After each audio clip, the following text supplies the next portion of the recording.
আসসালামু আলাইকুম, আমি আব্দুল হান্নান বলতেছি। এই সময় 2024-25-এর সময় এসে আপনাদের কি 10 জেনারেশনের কোরাই 9 নেওয়া কি ঠিক হবে? সেকেন্ড হ্যান্ড কোনোভাবেই ঠিক হবে না। কারণ কি জানেন? এটা কোরাই 10 জেনারেশনের প্রসেসর, যেটার মডেল হচ্ছে 10900K, যেটার বেস ফ্রিকোয়েন্সি 3 GHz। এখন এটার বেঞ্চমার্ক বা পার সেকেন্ডে কাজ করার ক্ষমতা কত? 22,000।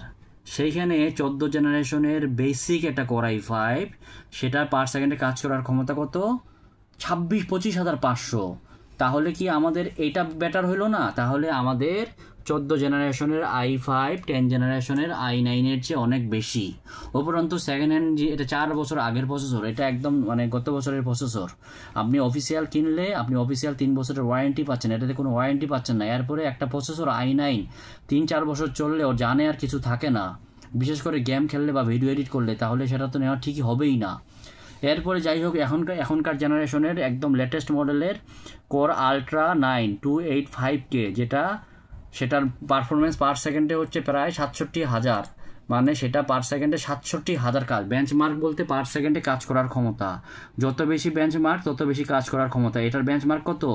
এই 10 জেনারেশনের কোরাই 9-এর প্রায় 3 গুণেরও বেশি।